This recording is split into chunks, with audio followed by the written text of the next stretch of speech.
Bom dia. Ao se pronunciar sobre o caso de Joaquim Roriz, o Supremo vai responder a uma pergunta decisiva.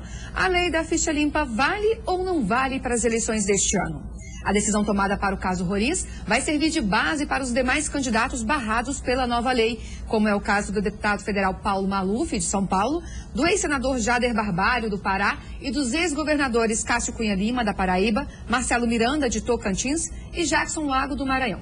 Para comentar o assunto aqui com a gente no estúdio do Repórter Brasil, o professor da Faculdade de Direito da Universidade de Brasília, Cristiano Paixão. Bom dia, professor. Bom dia, Luana. O caso Joaquim Roriz depende da decisão de vários aspectos da lei da ficha limpa. Quais são esses aspectos que serão analisados hoje pelo Supremo? As duas questões mais importantes são, primeiro, saber, num plano geral, se essa lei, a lei ficha limpa, se aplica para essa eleição de 2010, para qualquer candidato, é a primeira questão.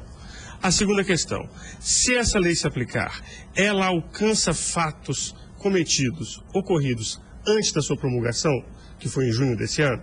É a segunda questão.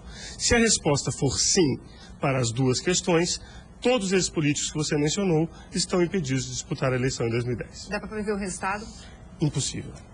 E qual é a dificuldade? Onde é que está a polêmica maior nesse caso da ficha limpa, professor? Nesses dois temas, quem defende que a lei não se aplica, diz que o artigo 16 impede qualquer mudança na eleição menos de um ano antes das eleições.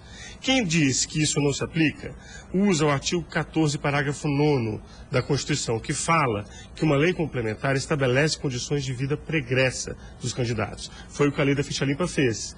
E diz o seguinte, que essa lei não estabelece regra de processo eleitoral, que é isso que não pode mexer um ano antes. Diz que essa lei só estabeleceu novas condições de elegibilidade. E isso pode ser feito menos de um ano antes. Então o Supremo vai decidir. A lei da ficha limpa pode ou não pode fazer o que ela fez? Na minha opinião pessoal, poderia ter feito e a lei é constitucional. Agora, professor, o Supremo tem 11 cadeiras, mas apenas 10 estão ocupadas porque com a saída do ministro Eros Grau, não foi ainda indicado substituto para ele. Se der empate, se for 5-5, o que vai acontecer? Isso gera uma situação, de certo modo, inédita e, de certo modo, imprevisível no Supremo. O Supremo mudou suas regras em dezembro do ano passado e estabeleceu que, em caso de empate, prevalece o voto do presidente como um voto de qualidade. Só que há uma dúvida se isso envolve ou não o caso de hoje, porque se houver inconstitucionalidade declarada, são necessários 6 votos. E aí não vale o voto de qualidade. Aí pode ser que prevaleça a lei, por exemplo, a lei impugnada. Pode ser, já foi aventada a possibilidade de convocação de um ministro de um outro tribunal, no caso seria o STJ. É uma situação nova, uma situação imprevisível, que vai depender muito de como vão ser proferidos os votos. Pode ser que os ministros não declarem a lei inconstitucional, apenas digam, ela não se aplica. Aí, em tese, vale o desempate. Mas pode ser que digam, é inconstitucional. Aí, em tese, vale a lei. Portanto, nós temos que acompanhar com muita atenção os votos hoje para ver qual vai ser a solução apontada. E vai ser decisivo, né?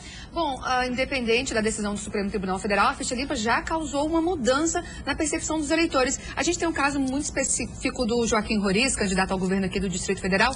Ele começou a campanha liderando as pesquisas, mas depois das sucessivas negativas, tanto do TRE quanto do TSE, foi para segundo lugar. Isso já é um efeito do ficha limpa e o senhor acha que o Supremo deve ouvir esse clamor popular?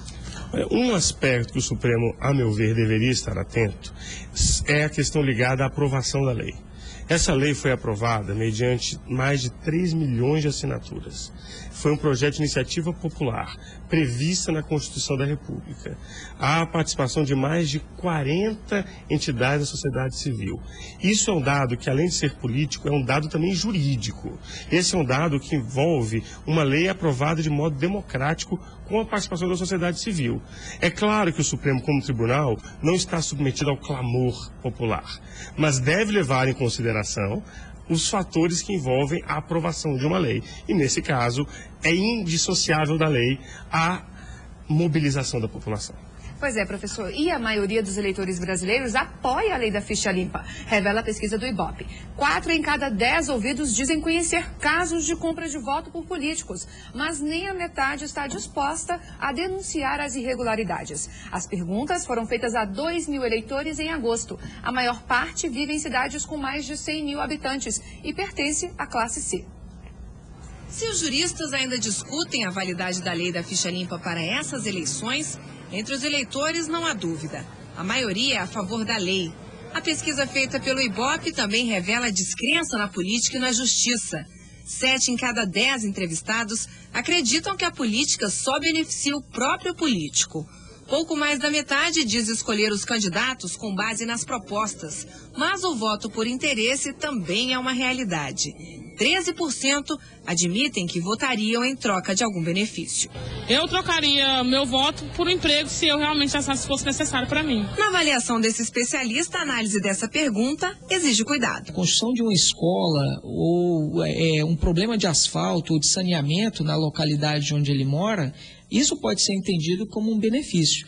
Não necessariamente as pessoas trocariam seu voto por um benefício exclusivamente pessoal. A pesquisa mostra ainda que 4 entre 10 eleitores conhecem casos de políticos que compram ou já compraram votos. Eu já fui seduzida a vender meu voto.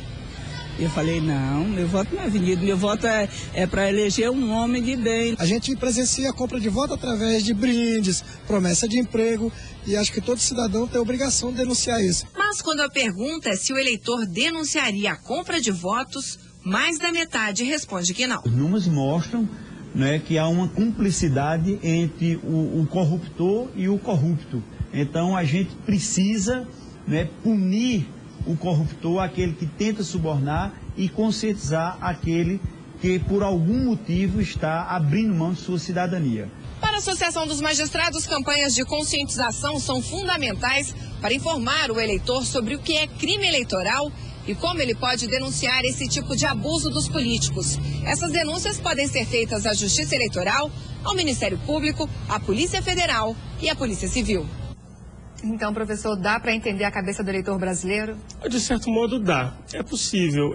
Isso envolve uma consciência histórica. Historicamente, as eleições no Brasil foram sempre muito fraudadas, elas foram sempre muito controladas pelos coronéis eleitorais. À medida que a população foi se conscientizando, ela foi ainda abandonando esses velhos hábitos e foi adquirindo novos hábitos de cidadania. Nós estamos numa fase de transição. A lei da ficha limpa é importante exatamente para estabelecer, como disse aquela eleitora, ela não vende o voto. O voto é uma consciência cidadã. É esse tipo de mentalidade que tem que governar, presidir a escolha do eleitor agora em outubro. É um trabalho de longo prazo, né, professor? É um trabalho de longo prazo, envolve educação, mas envolve, antes de tudo, informação.